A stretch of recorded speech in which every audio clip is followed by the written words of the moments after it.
Nah, berikut saya jelaskan pula 11 platform untuk media literasi digital.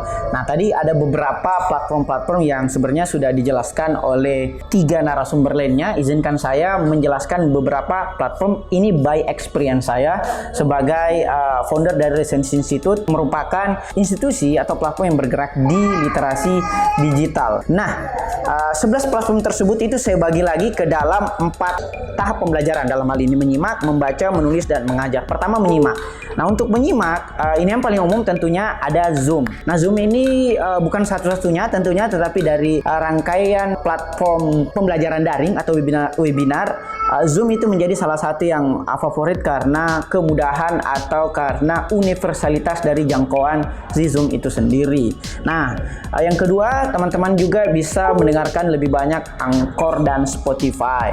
Jadi, teman-teman, apakah itu teman-teman kreator atau sebagai pendengar, partisipan, Anchor dan Spotify ini sudah bekerja sama sehingga apa yang kita upload di Anchor ketika kita tautkan itu akan tershare di Spotify. Nah, misalnya teman-teman lagi nulis suatu resensi buku, misalnya teman bisa upload audio resensi bukunya teman-teman di Spotify-nya teman-teman, mulai dari Anchor sampai Spotify, atau bisa juga ke multi platform lainnya, misalnya ke Google Podcast atau misalnya ke SoundCloud. Jadi ini beberapa fitur-fitur atau platform-platform yang menyediakan ruang-ruang pembelajaran kita untuk lebih banyak menyimak. Kalau dulu kan kita agak struggling untuk kemudian dapat mengkonsumsi materi-materi yang dalam tanda kutip wow, misalnya ada pemateri-pemateri global, pemateri nasional yang kemudian kita mau akses, tapi dikarenakan adanya shifting ke arah digital ini, kita lebih mudah lagi mengakses pemateri-pemateri yang sekaliber Yuval Noah Harari atau bahkan ke referensi-referensi yang sifatnya religius, misalnya Ustadz Miftah, misalnya podcastnya Deddy Corbuzier. Itu kan membuat kita lebih mudah lagi belajar, bahkan ketika kita berkendara, lagi olahraga, lagi cuci piring, atau lagi membersihkan rumah, lagi memasak bagi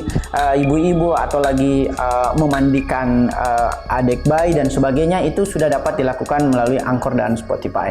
Nah, itu pada tahap menyimak. Yang kedua, pada tahap membaca ini agak lebih banyak karena seperti yang saya jelaskan di awal tadi bahwa kita ini minus membaca, sehingga harus banyak stimulus untuk kita dapat lebih banyak membaca. Beberapa orang kemudian mengeluh bahwa waduh, di sini susah karena toko buku itu di daerah 3T itu agak susah kita dapatkan atau bahkan tidak ada sama sekali. Nah, padahal sekarang sudah tersedia banyak perangkat-perangkat digital yang kalau bukan memberikan secara gratis, menyewakan atau bahkan menyediakan harga buku yang relatif lebih murah. Yang paling pertama tentunya Ipusnas. Kenapa Ipusnas menjadi rekomendasi pertama? Karena sifatnya yang gratis tentunya. Teman-teman ketika mau mencari suatu buku, jangan langsung beli yang fisik. Beli dulu yang digital. Sehingga download aplikasi Ipusnas. Ipusnas ini aplikasi dari Perpustakaan Nasional tentunya. Jadi ini resmi. Jadi teman-teman bisa baca 3 hari kemudian mengembalikan buku tersebut di perangkat digital teman-teman masing-masing. Nah, kalau di Ipusnas sudah nggak ada, baru teman-teman beranjak ke Gramedia Digital. Nah, Gramedia Digital menawarkan buku yang tentunya lebih up to date lagi, tetapi Gramedia Digital mengharuskan teman-teman untuk menyewa buku tersebut. Jadi kisaran biayanya itu 45.000 per bulan. Teman-teman sudah bisa mengakses ribuan atau bahkan ratusan ribu dari buku-buku yang tersedia di Gramedia Digital. Jadi download aplikasi Gramedia Digital untuk teman-teman dapat menyewa buku-buku yang ada di sana. 45.000 per bulan sudah bisa atau bahkan baca buku-buku ya. Yang ketiga, Google Playbook. Jadi kalau di Gramedia Digital juga nggak ada, teman-teman bisa beranjak ke Google Playbook. Nah, Google Playbook ini keuntungannya dia lebih universal lagi karena menjangkau seluruh dunia. Tetapi Google Playbook tidak ada fitur sewa, apalagi gratis. Google Playbook itu harus kita beli, tapi tentunya lebih murah daripada buku-buku konvensional atau buku fisik. Jika di Google Playbook juga nggak ada, teman-teman bisa download aplikasi Sitebooks. Sitebooks itu adalah aplikasi pembaca buku digital. Ada beberapa penulis-penulis yang memang tidak menjual buku-bukunya secara premium. Dia bahkan memberikannya secara gratis melalui PDF. Misalnya buku Merdigu, Wawik, atau bukunya Kuresiap yang paling terbaru, Corona Ujian ujian aula itu PDF-nya gratis. Nah, teman-teman kan kalau baca PDF agak ribet ya, kayak membaca jurnal begitu. Tapi karena adanya aplikasi Sidebooks ini, kita membaca buku itu hampir sama dengan buku-buku konvensional. Jadi ada lipatan-lipatannya, ada bookmarknya, kita bisa search by kata dan sebagainya. Itu untuk tahap membaca. Nah, bagaimana dengan tahap mengajar? Nah, tahap mengajar, teman-teman bisa download aplikasi YouTube Creator. Jadi bukan YouTube ya, tapi YouTube Creator. Kalau YouTube aja, teman-teman kan sebagai partisipan. Tapi sebagai pengajar, teman-teman bisa mendownload YouTube Creator, karena di dalam YouTube Creator itulah teman-teman bisa membuat thumbnail, bisa mengedit seluruh video-video teman-teman untuk kemudian di-share sebanyak-banyaknya di YouTube channelnya teman-teman. Nah, aplikasi kedua bagi tahap mengajar adalah Canva. Nah, Canva ini sebuah platform untuk teman-teman dapat menyusun PPT atau desain-desain pada umumnya yang kemudian membuat kita ribet karena kelamaan. Tetapi Canva itu menyediakan berbagai fitur, atau bahkan kita sisa edit-edit aja, sunting-sunting aja fitur-fitur tersebut, atau karya-karya yang tersedia secara gratis maupun premium di Canva. Karena misalnya teman-teman baca buku satu buku, misalnya buku Steven Pinker and Let Men Know, teman-teman kan bisa tulis resensinya dan kemudian buat di Canva. Di Canva itu kemudian share di Instagram. Instagram kan bisa share 10 slide gitu. Nah, itu yang kami lakukan misalnya di Resensi Institute. Misalnya di Instagram Resensi Institute, kami juga men-share tulisan-tulisan resensi teman-teman resentor dalam 10 slide di Instagram. Sehingga bagi yang tidak puas dengan Spotify-nya atau tidak puas dengan YouTube yang kami sebarkan di resensi, teman-teman juga bisa merujuknya langsung kepada Instagram, karena di situ versi full dari tulisan para reviewer buku-buku yang ada di resensi. Nah, yang terakhir tentunya adalah menulis. Nah, menulis itu saya sertakan juga 3 aplikasi. Pertama, Google Keep. Google Keep itu gunanya untuk teman-teman mencatat ide-ide yang berseliweran. Jangan menganggap bahwa menulis itu harus langsung di depan laptop.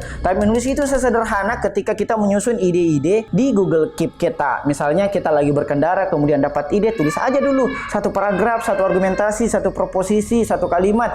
Kemudian rangkaian dari seluruh gagasan atau ide-ide Anda yang relevan tentunya disusunlah ke dalam Word Mobile. Nah, Word Mobile itu dapat teman-teman akses baik itu di HP, di tablet, di laptop, di komputer, karena multi perangkat. Sehingga teman-teman tidak mesti takut lagi kehilangan filenya, karena ada tersimpan di cloud computing, dalam hal ini di Microsoft Cloud atau Microsoft Office. Nah, yang terakhir tentunya WordPress. Apakah ketika kita sudah menulis di Word Mobile langsung kita copy paste aja ke WordPress? Jangan. Terapkanlah apa yang kemudian disebut sebagai rewriting. Rewriting itu adalah menulis kembali tulisan yang sebenarnya sudah kita tulis, baik itu di Google Keep di tahap pertama, di Word Mobile di tahap kedua, sampai kepada tahap yang ketiga, yaitu rewriting. Jadi kita membaca kembali dan menulis kembali even itu karya kita sendiri. Untuk apa? Menghindari satu kesalahan yang sifatnya formal, misalnya typo, misalnya spasi yang kejauhan dan sebagainya, ataupun kesalahan yang sifatnya